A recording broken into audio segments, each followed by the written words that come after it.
Good afternoon. Thank you so much for joining today's webinar, Tips and Tools for Using ARP HCY Funds to Support Students Experiencing Homelessness. We're so glad you've joined us. I know people are logging on and getting settled. I'm going to go ahead and get us started with some general housekeeping and introductions. And then we are excited to be in conversation today with two amazing liaisons. So just some general housekeeping. This webinar will last 1 hour. The session is being recorded and you will receive a copy of the recording after. And we also post it to our archived webinars page on schoolhouseconnection.org. And the best part about these webinars is being able to interact with everyone through Q&A. And so we ask that you type your questions into the Q&A box, and we will do our best to get to every single one. I know that you have lots of questions, and you will have even more after you hear our presenters today. So we ask that you make good use of that Q&A box. Just a brief introduction. If you're not familiar with Schoolhouse Connection, we are a national nonprofit advocacy organization. Our mission is overcoming homelessness through education from prenatal to post-secondary. And we work at this in a number of ways, including federal and state policy and advocacy to remove barriers for students and families experiencing homelessness. We offer a wide array of practical assistance to state agencies, school districts, and others. And we always say the jewel in our crown is our network of young scholars who we are privileged to support through financial scholarship assistance as well as case management support as they pursue their post-secondary education. We encourage you to check out our website, schoolhouseconnection.org. One thing I always like to point out is we have a very robust Q&A document. Chances are, if you have a question about something, someone else has also had that question, and we have answered it and posted that response to our website. And so we encourage you to check that out along with our other resources, tip sheets, toolkits, and guides. I'm going to hand it over to Barbara now, who will walk us through some reminders about ARP HCY, and then I'll introduce our presenters for today. Barbara, go for it. Thanks very much, Erin. So we are including a couple slides on ARP HCY just to set the context, and also because we're finding that some of this information still hasn't gotten out as far and wide as it needs to get out. So just by way of reminder for some of you, and maybe news to some of you, we do have new guidance from the U.S. Department of Education that came out in September about ARP HCY. It asks states and LEAs to expedite their funding, including by modifying those administrative procedures. We know that things like contracting and procurement and other bureaucratic processes have sometimes gotten in the way and are getting in the way. So it speaks to that generally. So this is important to get out as far and wide to your superintendents, your school business officers, and others who are involved in spending decisions, because the guidance also clarifies a number of allowable uses of funds where there have been questions before. So sometimes it's helpful to see exactly the exact language on U.S. Department of Education letterhead. So for example, just a couple of the highlights on the next slide, you'll see that the department has clarified that most motel stays of longer than 3 days are allowable if it's reasonable and necessary to allow children and youth who are homeless to attend school, and also as a last resort when other funding resources aren't available. So that's, again, a clarification, and it's definitely longer than what was initially put out. Now, there's also clarifying language around transportation, including clarifying the purchase of vehicles for specialized transportation, reimbursing parents and youth for gas, prepaid gas cards, and even limited car repairs, again, if reasonable and necessary. So that can be helpful to have in your back pocket as well as you're thinking about the next from now till September. Also clarified about food assistance, if reasonable and necessary, to help children and youth who are homeless take advantage of educational or extracurricular opportunities when food is not available to these students through other resources. So essentially supplemental food assistance. And then on the next slide, some new clarification around early childhood, supporting our youngest children who are experiencing homelessness. What the guidance says is that it is allowable to provide early childhood education to young children, ages birth through 5, who are not formally enrolled in the local education agency, but who are experiencing homelessness in the LEA. So this is really important in terms of our youngest learners, connections to quality early childhood programs. And then there was further elaboration by the U.S. Department of Education in a webinar that we did specifying that transitioning children to kindergarten, coordinating screenings, referrals, activities to determine eligibility for childcare subsidy, early intervention, and transportation to those services are other examples of allowable early childhood activities. On the other other end of the learning continuum, access to higher education, transition to post-secondary, the guidance clarified that assisting youth and parents with completion of the FAFSA and other college readiness, adding staff hours for those activities, those are also allowable. Paying for college application expenses, that could be registration fees, prep materials, entrance placement exams, other fees associated with college applications, those now clarified to be allowable uses. And also helping to pay stipends or graduation coaches for conducting transcript audits to help award partial credits and ensuring that students are on track to graduation. So there's more than just that. The letter, these are allowable uses. They're not all the allowable uses, but we did want to call out some of those very specifically in case you had not gotten this guidance yet. And with that, I will turn it back to Erin to facilitate the conversation. Wonderful. Thank you so much. I'm going to stop sharing my screen here so that we can have a conversation with our presenters today. And we are joined by Maritza Cabezas and Martha Calderon from Hacienda La Puente, California. And we invite them into a discussion to talk about how they are using their ARP HCY funds. And I want to just start by asking you if you could please tell us about your district, where you're located, your district size, the number of identified students you're seeing this year.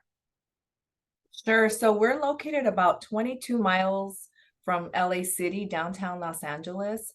We're in San Gabriel Valley, which is the second largest school district in the San Gabriel Valley.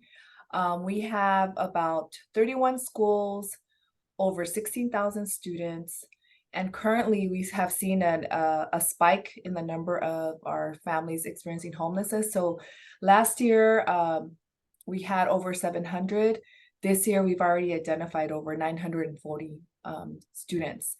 And as like all schools should be doing, we do close the homeless indication for every school year. So we close the data at the end of the school year, and then we ramp up again during the summer and at the new school year so that we have pure data. That's so helpful. And I always want to just acknowledge that increase that you're seeing in your identification numbers, even at the halfway mark this year. That's very telling of the trends that we're seeing. I would love for you to tell us about the needs that you're seeing among your students experiencing homelessness. Sure.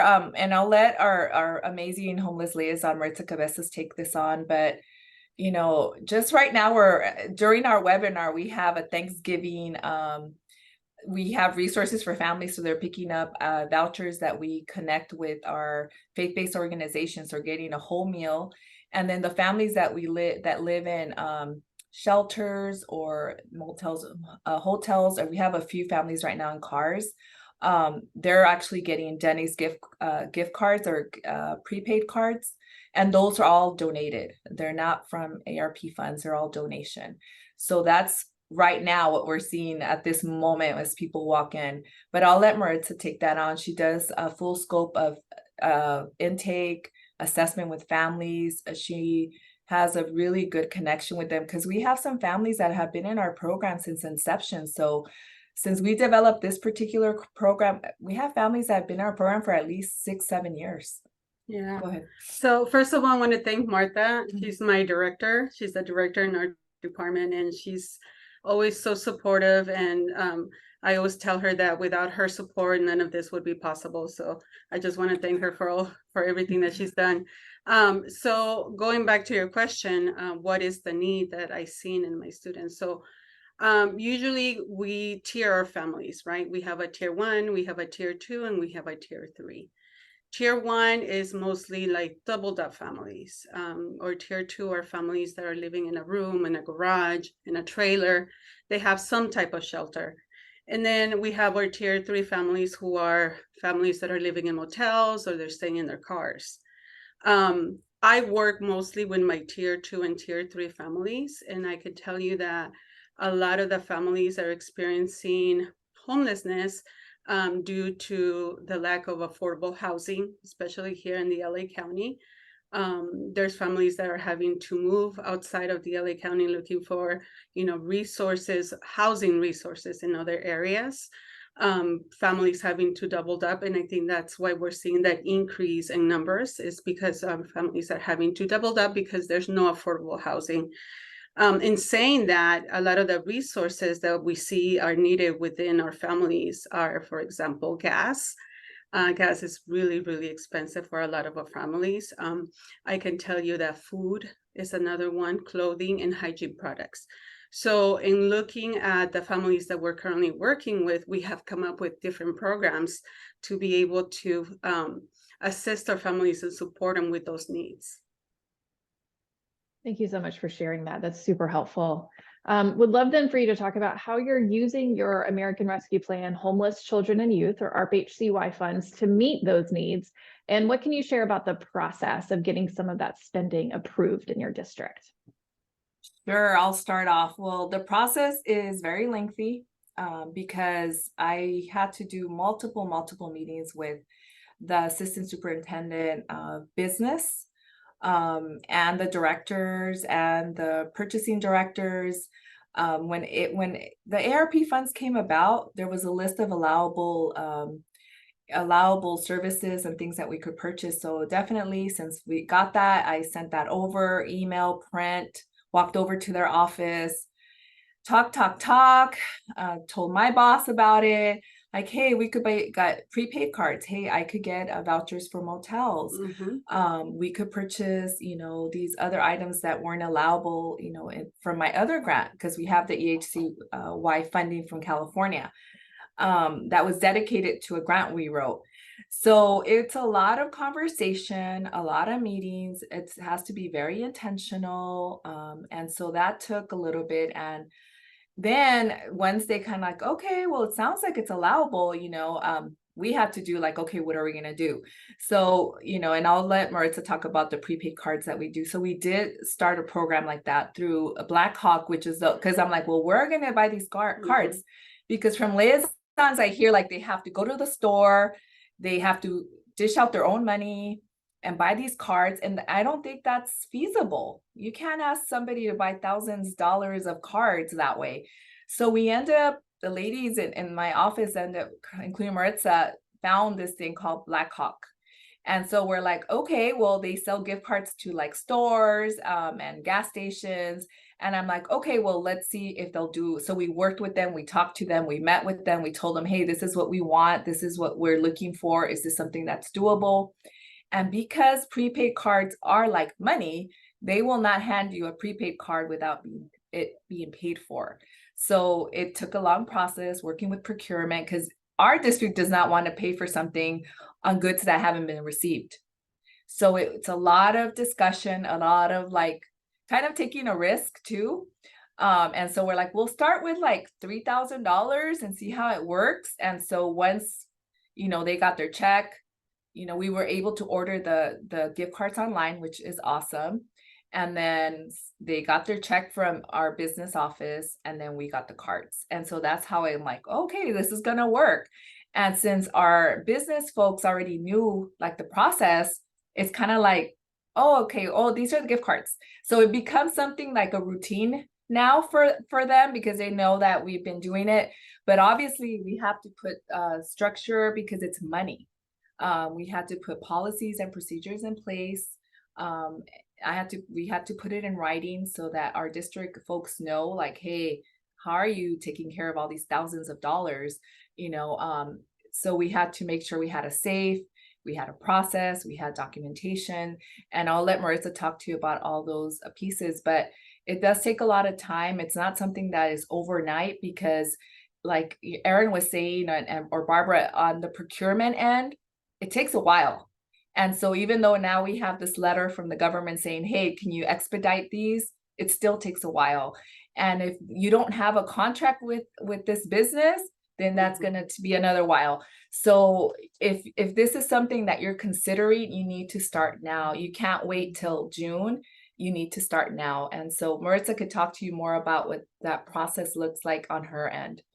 Okay. So the first thing that I had to do was to create an account with Black Hawk. So I have an online account with them. That makes it feasible to order the cards online, because they know we're a district. They gave us a certain companies that we can work with. We're not allowed to order cards just from any company, any market. There's some that are allowable, and so those are the places where I order cards from. That was the first step. The second step was determining which families are going to be receiving these cards. So even within our own program, within our own McKinney-Vento program, we determined that it was going to be used for emergency, for situations where families really needed the assistance with gas. So I'm going to give you an example. We had a family who experienced, single mother with 3 kids, experience domestic violence. Because of that, she had to stay at a shelter that was 20 miles away from the school site. So gas and transportation became a barrier at that time. We saw a decline on attendance. The kids were coming into school late, so it became a concern.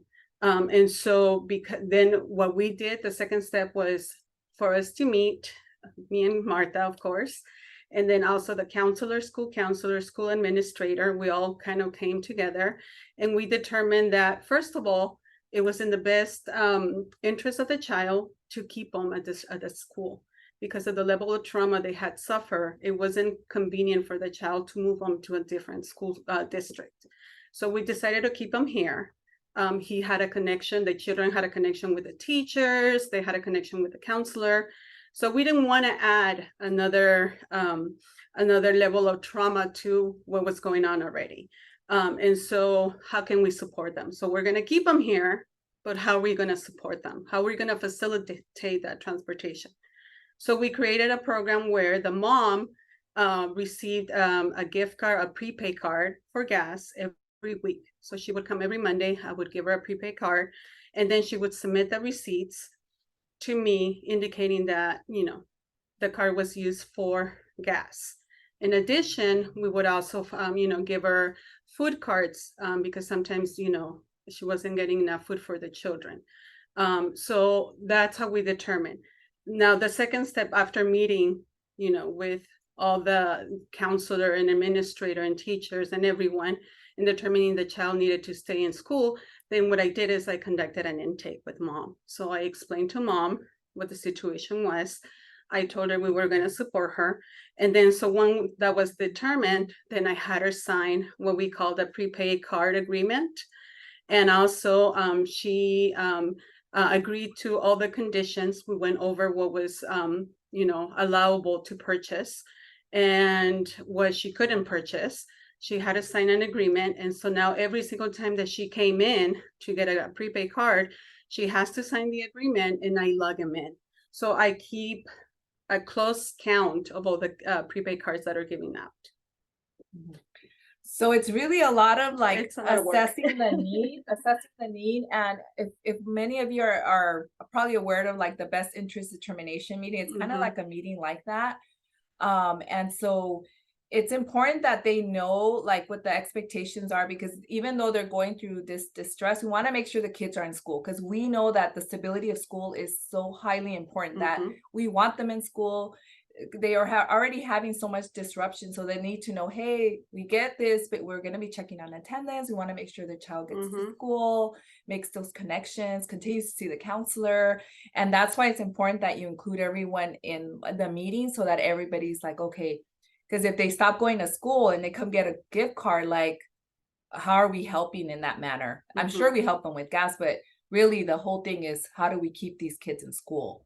And that's mainly, so she does kind of assess the situation, and based on the need, that's how they're involved in our programs, our prepaid gift card program. And another thing I want to mention, so they become part of my case management. So I basically work with the family for the whole year. So it's not okay, here's a prepaid card and that's it, I'm hands off, and that's the end of that. I do every month or so, I run attendance reports. I consult with the counselor to see what they're doing. Parents, I talk to them every single time they come and get their gift cards to see how they're doing, if there's anything else that we can do for them. So it's like a whole case management that we offer our families. So many great things to unpack from what you just shared with us. And we already have some questions coming in, which I promise we will get to. I have 2 more questions for you though. So you shared the needs you're seeing, you've shared how you're using ARP HCY funds. I would love for you just to tell us what other funding sources are available to you and how have you been able to utilize those in order to help support students experiencing homelessness? Sure. The way we've been leveraging, well, obviously we have a grant that we wrote through California. So we have this ongoing grant that is actually ending. Everything's going to be ending this year. And so that's also the EHCY through California that we apply for. On top of that, in California, one of the things that we have to do is the LCAP, which is the local control funding sources that we do for the students. So I work very closely with the person over that program and ensure that our McKinney-Vento program is still involved somehow, some way. Now, they can't do gift cards or anything like that, but at least staff that could assist. And then on top of that, we work a lot with we leverage funds through our partners, business partners, faith-based organizations, community organizations. And that is a lot of work in itself because they want to make sure that in any place that gives you funding, what are you using the funding for? So for example, the gift cards that we're giving right now during Thanksgiving, we got about $5,000 from one of the local cities. So we work with our local city council people, the mayors. We also work with our county people, the supervisors. So it is a lot of work. So it's kind of leveraging the funds even through them that we've been successful. And, so Maritza does a newsletter. And then she says all the stuff that we've been doing and also recognizing all of the partners that have helped us. And she'll send pictures. Right now, the families are doing a little heart and saying personal messages to the funders. So they'll be getting, and they do a good job with putting all these together for the funders. And so they'll get actually personalized messages. Every parent that's coming in is actually filling out this heart. And they're very you look at the messages her and I were reading, they could bring you to tears because, they're if I wasn't getting this meal, I wouldn't have anything to eat during the holidays. So it's a lot of communication, leveraging resources, but then there's a lot of work behind that, calling them and talking to them and letting them know everything that we do. And then right now we're ramping up also for the holidays, sponsor the families. So we send it out a link through the whole district and all our community partners. And we try to make sure we find sponsors that could sponsor families. So it's a lot of work with meeting with different community partners. And so I don't know what else do you want to add to that? Well, we have a lot of programs coming from our department. We know the importance of, assisting our families, but we also know the importance of, helping our students graduate. So we do have a 100% graduation rate within our district, McKinney-Vento. And so it's only done because we do case management with our seniors and with our juniors, where we're constantly communicating with the counselors. I know that sometimes we do provide additional hours to those counselors to support our students. Like this summer, for example, we did an early outreach for the incoming seniors and juniors, where counselors would pay additional time so that they can reach out to the students and do a survey. They did a grade check with the students. And also they did, for example, if they needed tutoring, we offered them tutoring, just kind of a rundown of all the resources that are available to them. Yeah, and those funds were from ESSER funds, which are state funds too, that are going to be ending. And those are the funds that we use for that. So counselors get these additional hours to provide these services for our McKinney-Vento families. Right. And so when they come in, when school starts, they already have a plan. We do also field trips for our juniors and seniors to community colleges, universities, the adult school program. in the beginning of the year, we had what we call the Operation Success event, where we provided over 500 students with like backpacks, haircuts, dental screenings, and all that was purchased with ARP funding, HCY funding, just donations. One thing I will say with the ARP funding, we've really like, I think our quality of the stuff we have purchased has totally increased. So our backpacks, with the little money that we've had in the past, we would order the inexpensive backpacks, but then they would like rip apart, the zipper wouldn't work. And so last year I'm like, hey, we have these ARP funds, why don't we try to buy JanSport backpacks, and they'll be better quality, they'll last them long.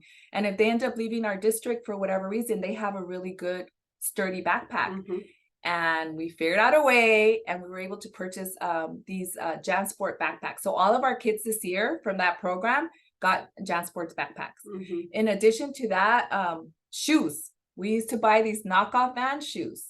With the ARP funding, we bought better quality shoes. So the kids were walking out with Fila's, Pumas, Adidas, Nikes, that we collaborated with an agency called Shoes That Fit. They already do this for free for many schools. And so they have given us free shoes. So what about if we contact them? They're already giving us free shoes. Maybe we could buy the shoes from them at a better rate. And then, so all of our kids have really good shoes this year. Yeah. And we also provide our families with laundry, right? For us, it's something that, it might not mean a lot, but for our families, it means a lot, especially if they're living in a motel or a garage where they have to pay, for laundry services. So we have laundry cards that we purchase at a laundromat around the area. And so it started with donations, but we're in the process right now of buying a bulk because we see how important it is. And families are always requesting the services. So they all get like a laundry card plus detergent. And so that's a service that they can get often, so to make sure that kids are going to school. There's so many more things that we're doing. Just a few. We do cap and gowns. We do senior portraits. We do so many things for our students. Yeah. I am literally watching the questions just scroll in as you're talking, and I have one more for you, and then we'll get to our participant Q&A. So you talked about all these amazing things you're doing with your ARP HCY funds and other funds. And you talked about the great needs that you're seeing among your students experiencing homelessness, including the increase of homelessness in your district. ARP HCY funds will end, and I'm wondering if you could talk to us about how you're thinking about sustaining these programs and services beyond that funding. Yeah, I know. Don't get me started. I'll start crying. But yeah, totally. That's what Maritza and I were at a meeting with our coordinator for the district over homelessness, Leanne Wheeler, and we talked about that because the grant that we are going to be looking into that's due next year, it's called the Education for Homeless, which is the EHCY that I was talking about, Education for Homeless Children, Youth and Grant. Now that grant, and I haven't read the RFA, it just came out, but usually that grant doesn't allow you to buy prepaid cards or buy motel vouchers or anything like that. And so that's the only thing that we're not sure how that's going to happen. However, I think that we're going to start having those conversations. Like I already started having conversations with the assistant superintendent over business, because on top of everything else, we are spending ARP funds and EHCY funds. We do a mobile laundry service. So every month, families are able to drop off their clothing. It's also tiered, so it's not open to the public. It's the families that we are case managing that we call, and they drop off their clothes in the morning, and they could pick up their clothes. It's all dry and folded at the end of the day. That program is very, very expensive, and my assistant soup's like, I'm looking at this. And so then I'm like, and since I'm a director now, when I got this job, I wasn't a director, I was a coordinator. So it's harder to be in those conversations. But now that I'm a director, and he was like, hey, you're putting in this MOU or a memorandum of understanding I see how expensive it is. Oh, I know. And I go, and the funds are going to be ending. I go, we're thinking of buying maybe gift cards through prepaid cards through laundromats. That might be a little bit less expensive, but you're already putting like that in their ear. And I think that's the whole thing, that you need to communicate wherever you can. Take advantage of those opportunities to say things. And when they bring it up, it's even better because you've already brought it up. Now it's harder for those liaisons that don't have someone that is advocating. And I think that's what makes it harder. Like you really have to find someone that are in those conversations with the leaders of the district that could hear you out, or make an appointment, or find out what your, I guess, chain of command, you know, something like that. But that's what I would suggest, because I know many of you are like either counselors or teachers, or sometimes classified, could be liaisons at school districts. So it makes it a little bit harder. But so those are other ways we've been spending the money. I forgot about that. I mean, and another thing that we are doing right now is we're trying to purchase as much as we can, and kind of like, you know, preparing ourselves for the next maybe 2-3 years when it comes to, you know, prepaid cards, because that has been a very successful program that we have adopted. And so that's what we're doing right now, is spending a lot of the funding in purchasing cards enough to last at least 2 years. Yeah. Yeah. And I think with the prepaid cards, and all of you know this out there, where do you put all the stuff you purchase, right? Because if you're going to buy backpacks and shoes and all that, you probably don't have the big space. So these prepaid cards would help, you know, you even in space wise. We do have a safe. We keep Yeah. everything on it in the safe. So just keep that in mind, and this would be a quick way to spend your money. Like I think right now, I think we spent like $20,000 just on prepaid cards. So I'm hoping everything goes well. It sounds like it already is going well. This is fantastic. And I know our participants are eager for us to get to their questions. And so one quick question, someone was acknowledging you have almost 1,000 kids identified. What is your staff like besides the two of you? You know, it's interesting that you say that. So at the district level, we have the foster liaison, and then Maritza Cabezas is the homeless liaison. So we have 2 counselors. But in my department, I give guidance and support to all the counselors district wide. So we tap into them and their support district wide. And then, so they get like the number of kids that are both in McKinney, Vinto, and foster. They get a list. When we do the case management, we send them the list of like the kids that are, hey, what are you doing? I see that there's a credit deficiency with the student. So it's the counselors at the site. And at the elementary level, we have counselors as well. So, and they're part of our program. So we have them too. So it's not easy, but you know, with the way that we tier the cases too, it's not like you're seeing all over 900 kids. It's really the families that are most in need. Yeah. That's amazing to hear what you're able to accomplish. I want to offer some clarification. Someone asked, what is the name of the grant again, and what does it stand for? I'll offer the federal piece, and then Martha and Maritza would love to come back to you for the California specific pieces. I'm not sure if this participant is in California. So the ARP HCY that we're talking about is American Rescue Plan Homeless Children and Youth Funds. That was $800 million that was sent out from the federal level. Most of it went to local school districts, and school districts have until September 30th, 2024 to obligate, and the end of January 2025 to liquidate. And then Martha, if you could just share again about the California specific grant that you were mentioning. Sure. It's through the California Department of Education. It's the Education for Homeless Children and Youth grant for local educational agencies. And if you are in California, they just came out with the RFA, and this grant will be due on March 7th. That's great. Thank you so much. We have a couple more questions here that I want to get to. So there's a couple pieces of this first one that caught my eye that I'm going to pose to our SchoolHouse team, and then we'll pose part of it to you all, Maritza and Martha. So the first piece of this asks, can we pay for transportation to get a TK child to assessments as the student is being assessed for special education services? So I'm going to pause here, and I'm going to offer a response and then invite my colleagues to join in. I would say yes. That is something that was articulated by the U.S. Department of Education. You can use your American Rescue Plan Homeless Children and Youth Funds to pay for activities that ensure smooth transition to kindergarten and kindergarten readiness for children ages birth to 5. And certainly if that TK program is already part of your school district, then absolutely you should be using those funds, and double, especially if it is for those special education needs. So that's one piece. And Barbara and Karen, I don't know if you have anything that you want to add on that. Okay. Now we're going to go back to Maritza and Martha. The participant says, I didn't catch what Maritza said about McKinney-Vento student data. Did she say they drop them at the end of the year and re-enroll families? So just clarification on your process there. I can go ahead and explain that. So basically what we do is every single case has an ending date. So once we enroll them, we use ARIS, that's our student, information system. So basically, once they are enrolled as McKinney-Vento in ARIS, they have a starting date, but we add an ending date. So every case is closed by the end of the year.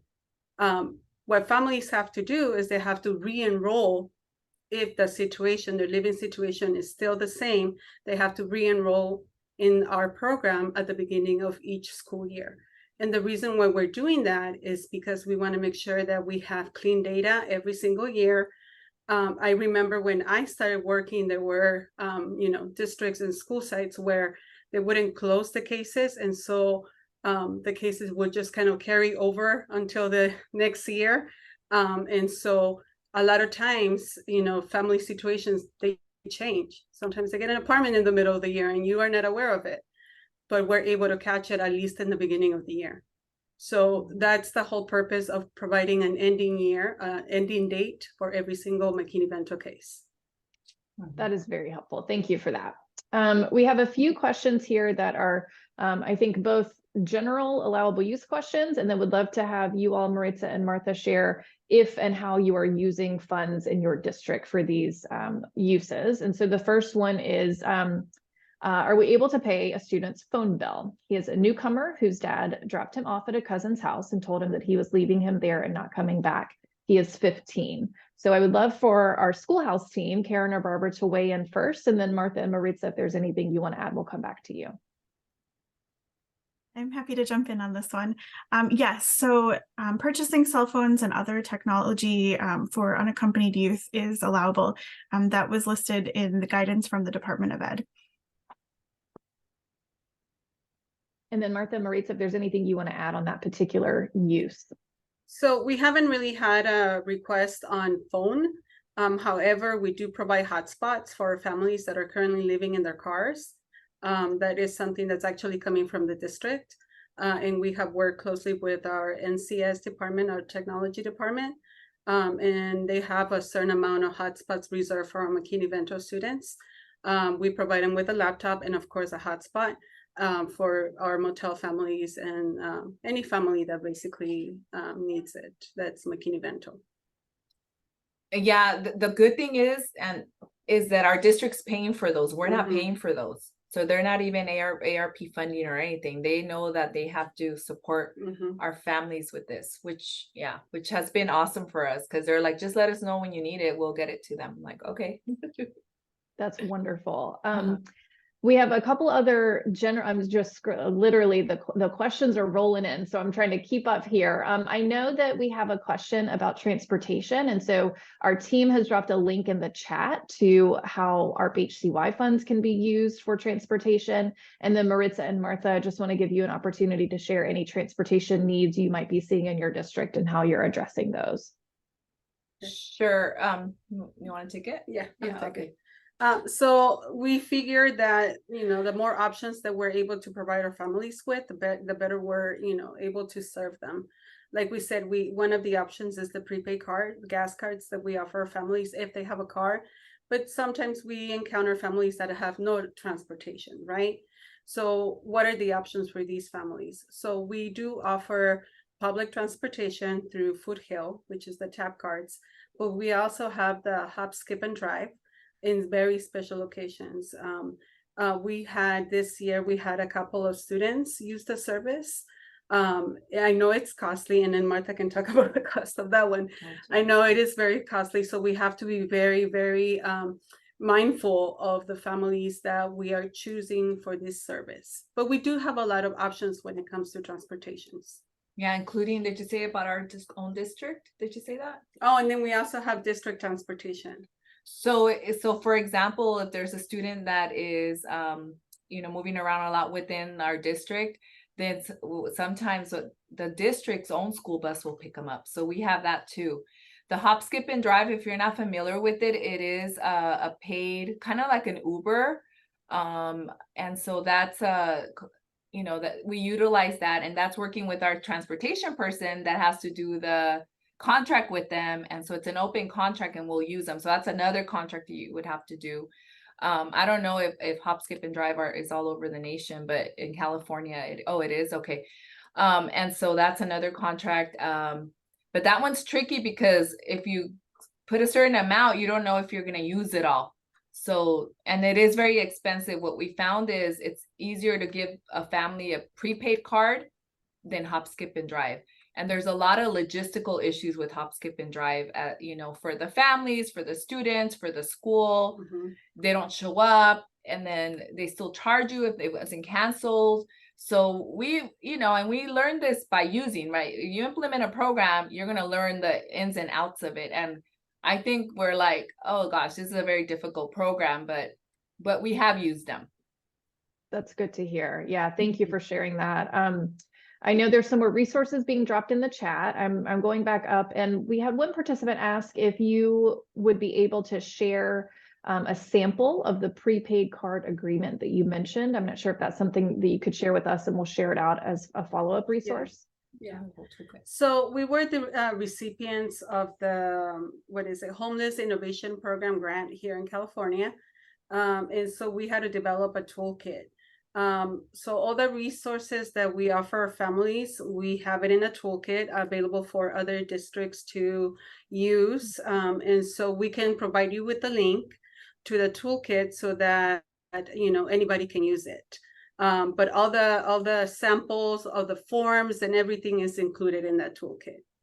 Our eyes just lit up. That's music to our ears. Yeah. Thank you in advance. Everything's in there. Like even the end of the year, when we close the data out, we send a letter to the families, and in the letter we say, oh, this year you were in our program, if you're still in this situation. So there we have that letter. We have all the letters you could think of, it's in there. So you'll get everything in the toolkit. That is wonderful. And I saw a couple of questions come in asking if this session is being recorded. It is being recorded, and you will get a link to the recording, and it will live on our website as well. And we'll share those additional resources with participants today.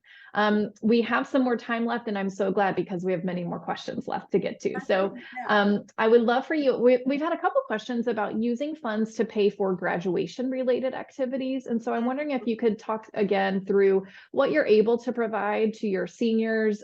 First of all, I want to acknowledge that 100% graduation rate, which is phenomenal. And so if you could just share how, in addition to the one-on-one counseling prep, we were getting questions about cap and gown and graduation night and all the other activities associated with the lead up to graduation.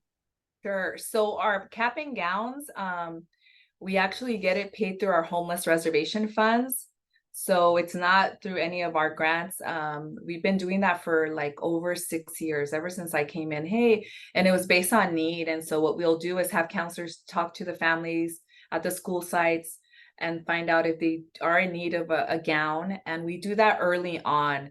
So then all the schools will get a list of all the kids that will be getting a gown. And then the district or under the homeless reservation funds will pay for those gowns. So that's the way. So we're not using any of our grant funding for that. In regards to like graduation portraits, we like Maritza said, we have a community partner, a business that does those for the kids that are in need, and we also have worked with all the high schools to make sure that the kids that are in Foster or McKinney-Vento get a waiver for the sitting fee, because that if they want to be in the yearbook, you need to be able to pay the sitting fee. So, and this is all in conversation with the assistant superintendent or business. He's like, well, the school should be making sure that they're waived those those fees. So before we would do like a little voucher and connect with all of the different vendors so that the voucher is given to them in the summer so they could take their picture. And then now the schools are responsible to make sure that they are not paid any, waive those fees so they could be in the yearbook. And then on top of that, we'll do like find out who wants the actual pictures, and we come up with a day. We usually do it in March, where they take their pictures, and that's fully paid by the professional photographer.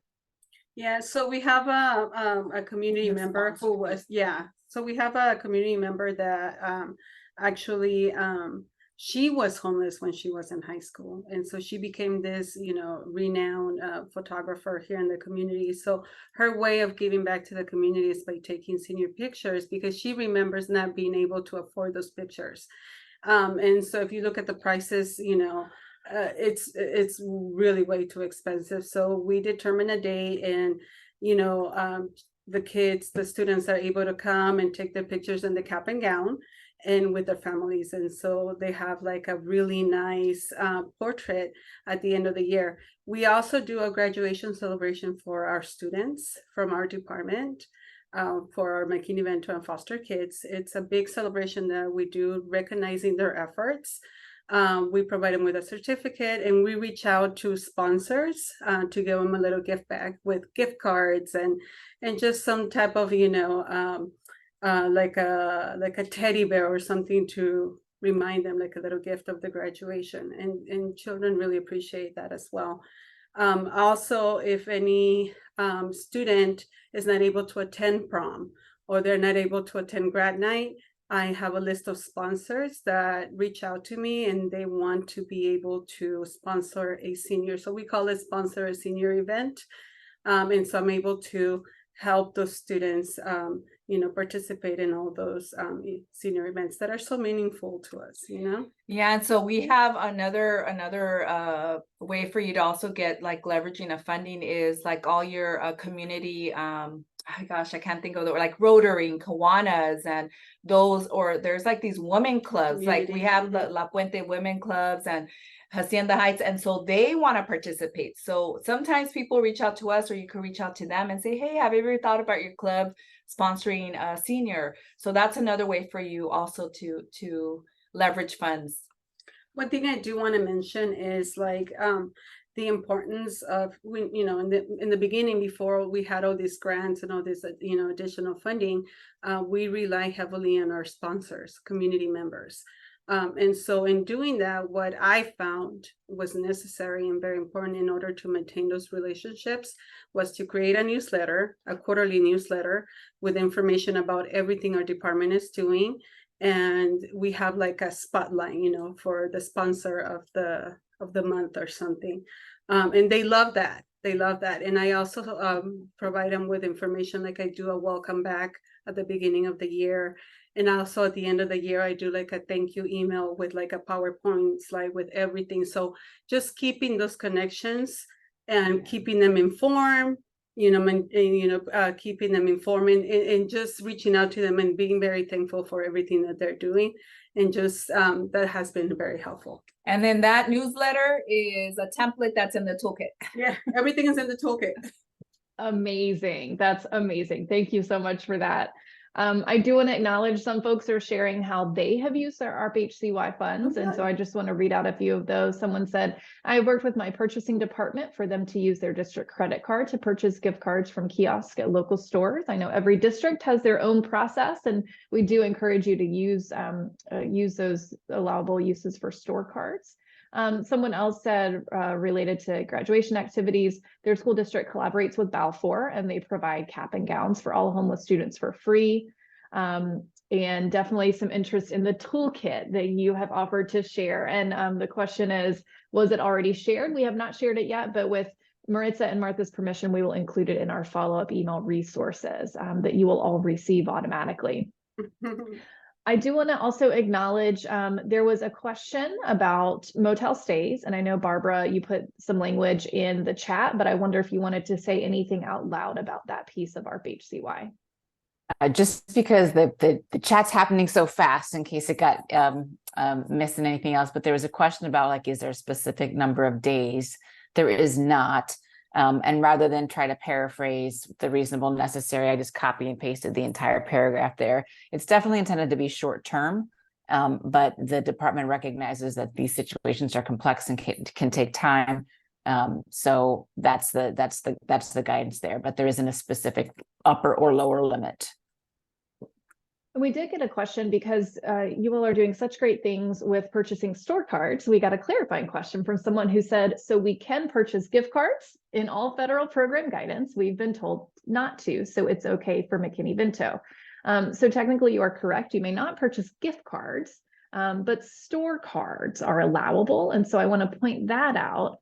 But then I want to offer anyone from the Schoolhouse team or Maritza and Martha to offer any other tips for getting that through your business office in your district. I would just reiterate that, yes, those are allowable and those are specifically named as allowable from the Department of Education in the guidance that's been released. And the guidance that we usually provide for people is sometimes it's really in the language that you use to talk about those cards. And so talking about gift cards, oftentimes that's kind of a red flag in some districts with some business office people. And so framing it in as store cards and that you're meeting those basic needs with store cards. Sometimes just that shift from gift cards to store cards can really make a big difference in the understanding and the receptiveness of that allowability. So for us, initially we did call it the gift card, program, but we had to change it to prepaid card program. And for the same reason, because we want to make sure that we're sending out the right message, right?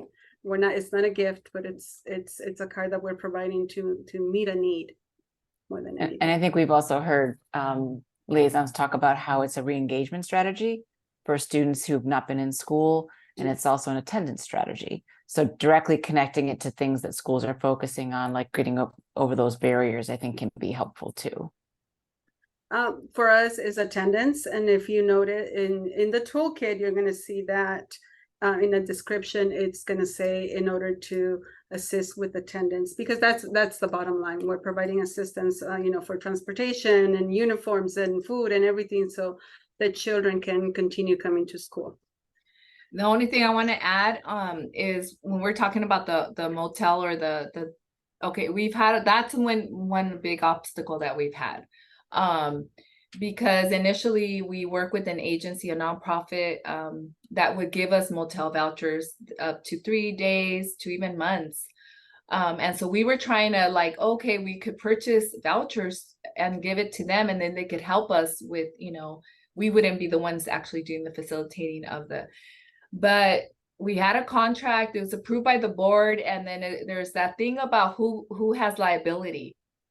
And they want the district to have full liability. And so we never came into a middle ground. So that's the one we're stuck on.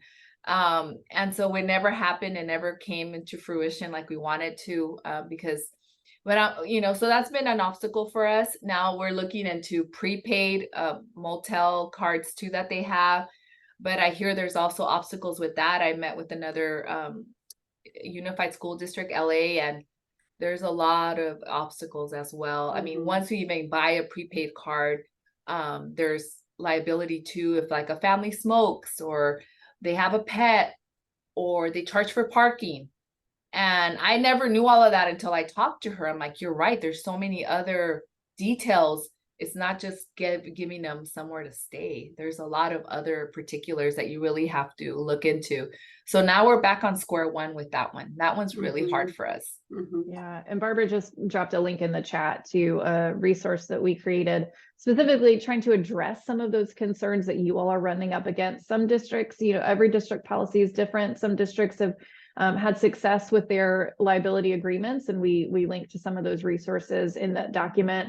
And then the other thing to add we also have a store card resource that I think we've linked earlier. And the other thing to say about that is, just as Maritza and Martha were sharing, it's really those safeguards that you have in place, the literal safe that they were describing where they keep the cards. Business offices like to see those sorts of things in place before you start handing out your store cards. And so making sure that you are prepping in that way is also helpful. I'm seeing a lot of other Examples come in about offering senior student success packages with ARP HCY funds. And I think someone offered to share more information about that. So thank you. I see we partnered with our district community colleges to start pantries for homelessness. That's great to see.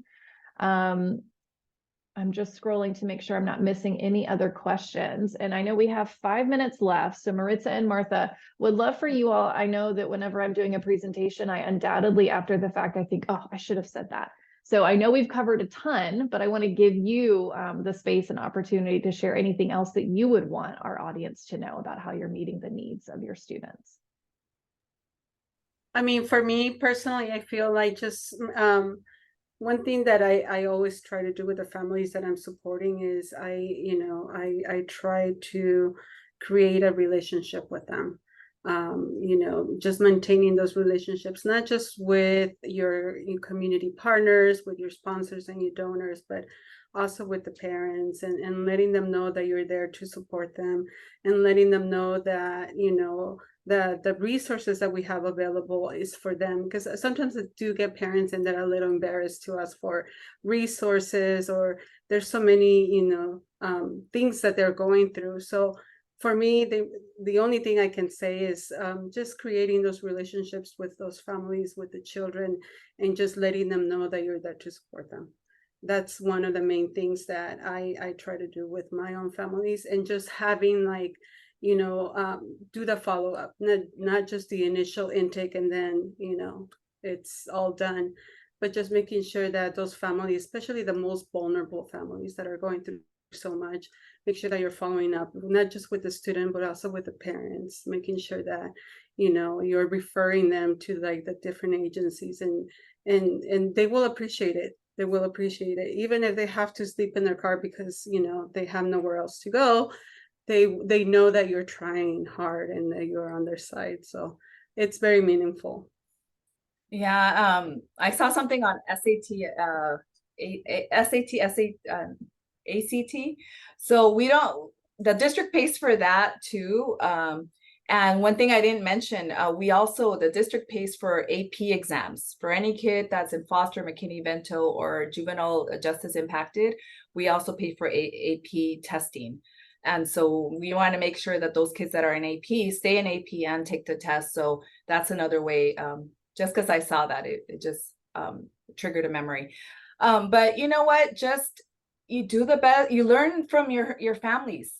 We have tailored our program based on what we heard from them.